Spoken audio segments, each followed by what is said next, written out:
baafachuun murni bilchiginnaa ergamtoota isaanii akka isaaniif danda'ametti leenjifatanii hawaasa keessa bobbaasuun gidira hanga kan hin jedhamne uummata Oromoo irraan ga'aa jiran itti fufuun namoota badii malee qabanii hidhan leenjii waraanummaatti ergaa jiru. Ilaalcha obbo qabduutiin namoota nagaa mana isaanii irra deemuun qabanii erga hidhaa galchanii booda erga guyyootaaf mana hidhaa tursiisanii booda akka umrii isaaniitti ilaaluun dirqama itti godhanii gara leenjii raayyaa ittisa impaayerattii fi milishaa gochuu itti fufanii jiru. Aanaa Daawoo gandoota akka Diimaa Jaallu'aan Qarsaa Boombii, Taajjab Goraa Saqayyoo Qancaraa Aliitoo, Seedaree Arbuu bulchiinsa magaalaa Buusaa ganda Duwwaa Takka, Goraa Roggee fi Jidduu Ka'aa keessa torbaanota lamaan darbaniif namoota nagaa sababuma woboon bakkicha keessa socho'uu qofaaf jumlaan namoota baay'inni isaanii 50 ol hidhanii magaalaa Buusaa keessatti dararaa akka turan ibsu. Namoota kanneeniinis akka keessa beektonni jedhanitti guyyaa dheengaddaa adoolessa 21 bara 2024 namoota nagaa manneen isaanii irraa qabaman kana gara mooraa leenjii waraanaatti oofuuf karoorfatanii akka jiran dabaluun jiraattotni kunniin ibsaniiru.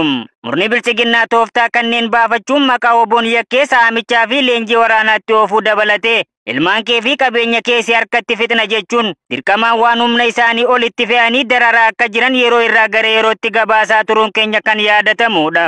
Godina Jimmaa magaalaa Jimmaa lukkeeleen bilchiginnaa namoota leenjii sun hojii basaasummaa bobbaasaa jiraachuun saati. Toonni Impaayera Itoophiyaa baraangoo isaanii dheereffachuuf ifaajaa kan oolan rakkoowwan siyaas-dinagdee roga maraan isaan mudate dandamachiisuuf tooftaalee adda addaa bocuun uummata harkaa gara afaanii jiraatu sababoota adda addaatti uumuun gowwoomsanii akka soogiddaatti maallaqa xiqqoo dura qabanii hojiilee siyaasaa isaanii hojii dhabdootatti fayyadamuun geggeeffataa jiraachuun ni beekama.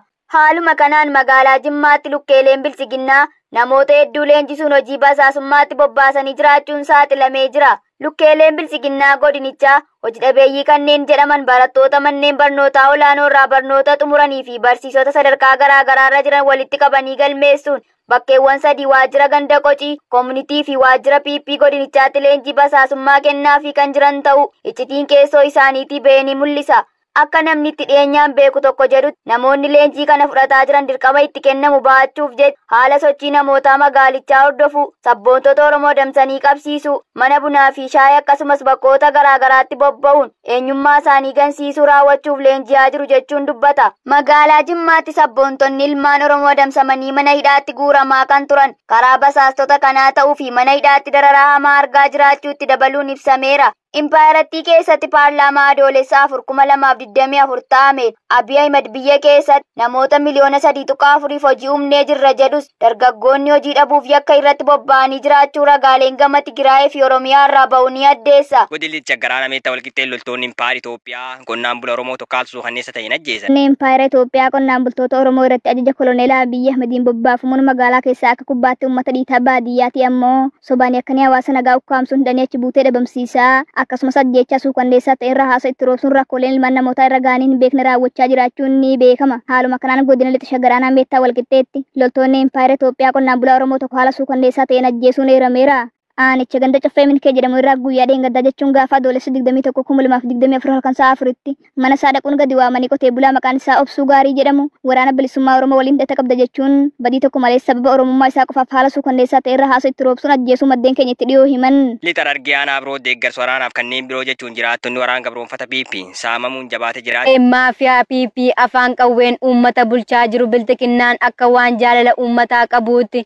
Miidiyaan holola afarsaa kan oolu mirgi namummaa sabootaa sarbamaa kan jiru bittaanaan sirnichaa akka dheeratuufis guyyuu sagantaa saamichaa lukkeeleen sirnichaa baasaa oolaniin hawaasni hiraarfamaa akka jiru ni beekama. Waggaatti yeroo meeqaaf maqaa kaffaltii gibiraa, buusaa gonofaa, deeggarsa milishootaa fi waraana raayyaa ittisa impaayeratti jedhamee maallaqni nurraa guuramaa jiru hedduu yaaddoo keessa nu galchee jira jechuun kan himan jiraattonni lixa Harargee aanaa Habroo kaffaltii maallaqaa gaafatamne yoo dhabne jireenyi keenya mana hidhaataa jechuun himatu. Aanaa Habrootti bulchiinsa magaalaa Balballeettii fi gandoota hundaatti labsiin saamichaa jabaatee kan jiru yoo ta'u keessattuu gandoota akka Ifa jiruu fi Araddaa Gaaddisaatti uummata qaala'insi jireenyaa dararaa jiru qarshii 500tti murteessanii saamaa jiru. Namoota dukkaana baajaajii fi dogdoqqee qaban irraa ammoo qarshii 5,000 dirqamaan guuraa akka jiran himanii.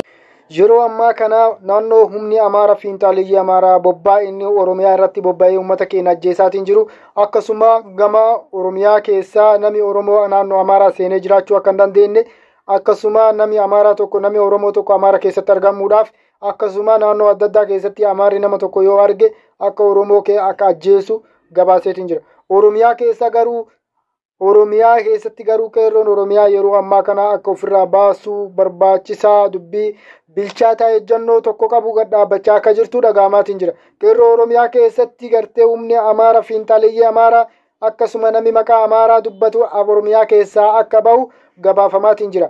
Naannoo Oromiyaa ilaa daangaatti humni Amaaraa fiinxaleeyyii akka Oromiyaa keessaa bahu jechuudhaan qeerroon Oromiyaa yeroo ammaa kana socho'aa akka jiru dhaga'amaatiin jira. Naannoo magaalaa adda addaa keessatti uummanni Amaaraa gartee lafa adda addaa lafa babbareedduu uummata keenya sobanii mallaqa xiqqaadhaan fudhatanii uummata keenya gartee doorsisaa uummata keenya mallaqaan sossobanii uummata keenya miskiina gartee balbala isaatti eeysisaatiin jiran uummata keenya ka arrabsaatiin jiran ka ajjeesaatiin jiran ka irratti duulaatiin jiran uummata keenya kana sossobaniitiin lafa ijoo magaalaa adda addaa keessatti gartee qabatanii taa'aatiin jiran akka qeerroon Oromiyaa yeroo ammaa kana daangaatti marii geggeessaatiin jirtu irratti akka Oromiyaa keessaa bahan dhaga'amaatiin jira.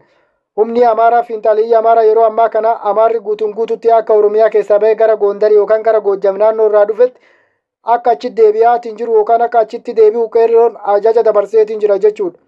Kabajamtootaa fi jaalatamtoota keenya oduu guyyaa har'aa qabannee isin dhiyaannee kana fakkaataa asumaan nu hordofaa isiniin jechaa gara oduu guyyaa guddootti isin dabarsaa asumaan nu hordofaa. Oromiyaa keessatti waan deemaatiin jiru yeroo ammaa kana haasaa gartee caffee Oromiyaa irratti Shimallis Abdiisaa pirezidaantiin naannoo Oromiyaa haasa'ee wal qabate akkasuma waraana bilisummaa Oromootiin wal qabate akkasuma uummata keenya kan nagaa fixaatiin jiranii wal qabate waluma keessa haasa'inaa asumaan nu hordofaa isiniin jechaa yeroo ammaa kana akka Shimallis Abdiisaa haasa'etti humni waraana hiikkachiisaatiin jiru uummati waraana hiikkachiisaatiin jiru abaawoodhaa gama abaawootiin jee gara waraana hidhatee baddaa keessa socho'uu jechuudhaan akkasii bifa saniin haasaa isaa taasisee garuu dhugaa dubbanne yeroo ammaa kana nami waraana uummata irraa hiikaatiin jiru nami uummata irraa waraana hiikkachiisaatiin jiru abaawoo osoo hin taane mootummaadha harka 75% harka 75 gama mootummaatiin waraanni uummata irraa hiikamaatiin jira. Uummanni waan gartee waraana isaa yookaan qawwee isaa waan qabatee nami tokko qabatee ka socho'uu danda'u miti. Mootummaan akka waraana hiikkatan jee uummata nagaa irraa uummata waraqaa gartee seeraa itti qabu waraana seeraa kan itti qabu akkasuma humna naannoo adda addaa gartee humna Oromiyaa adda addaa keessatti gartee waan socho'aatiin jiru ka dhuunfaa qabaatus ka adda addaa qabaatus ka hiikkachiisaatiin jiru gama mootummaatiin jechuudha. Mootummaan ammoo gartee mootummaa naannoo Oromiyaa akka haasa isaa taasisetti gama abaawootti yookaan gama gartee uummata gartee achitti as deebisuu fedha.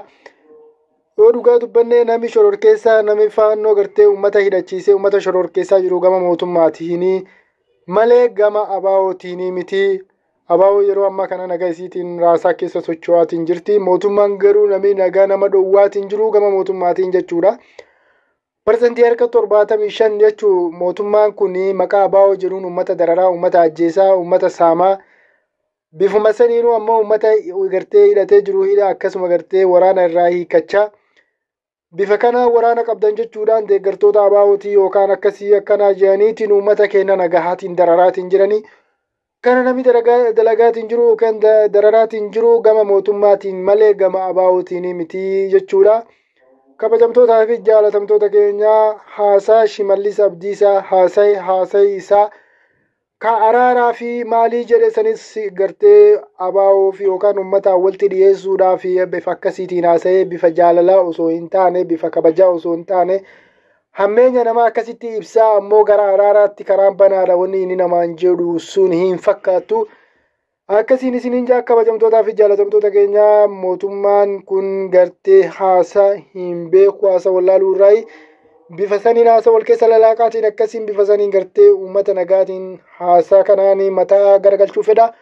Haasaa kana garuu uummanni fudhachuu hin dandeenye. Akkasiin isiniin jaa kabajamtootaa fi jaalatamtoota keenya haasaa Shimallis Abdiisaa guyyaa dheengaddaa haasa'e kanarratti waraanni bilisummaa Oromoo haa socho'uu haa uummata keessa socho'uu uummata naga dhoowwuu fi uummata saamuu fi uummata dararuu fi maqaa mootummaa jedhuun uummata dararaa maqaa waraana mootummaati jedhuun uummata dararaa maqaa maali akkasii jedhuun uummata dararuu inni garuu kan uummata dararaatiin jiru kan maali akkasii deeggartanii waraana abaawoo deeggartan jee uummata dararaatiin jiru gama mootummaatiin jechuudha. gama mootummaatiin mootummaa gartee humni mootummaa nama nagaa irratti shororkeessaa yookaan ajjeesuu yookaan saamuu yookaan irra gubuu bifa akkanaatiin deemaatiin jira jechuudha kabajamtoota keenya. Gama biraatiin ammoo waraanni fiinxaleeyyii Amaaraa faannoo ofiin jettee uf yaamtus uummata irratti nagaa banaatiin jirti. Uummata irratti gartee nagaa dhoowwitee uummata saamaatiin jirti. Uummata ajjeesaatiin jirti. Gama faannoo fiinxaleeyyii Amaaraa kanas kan irratti bobbaasee kan irratti koorsee kan irratti ol baasee mootummaa kana jechuudha. Mootummaan kun yeroo ammaa kana gama gartee isaatiin faannoo kanaayyuu dhahee deebisuu uummata irraa hin dandeenye. Garuu kan hidhachiisee uummata bobbaasee uummata gartee ufitti ol baasee mataa isaatu ol baatee hanga aangoo feetu takkatti kan ol bahaatiin jirtu mootummamatu duraaniin akkana godhe jechuudha. Kabajamtootaa fi jaalatamtoota keenya yeroo ammaa kana dubbiin akkanatti deemaatiin jirti wallalaatteetiin jirti isiniin jecha. Asumaan na hordofaa isiniin jaa gootuu biraa qabadhee isinii dhiyaaduu waan nagaannaa turaa isiniin.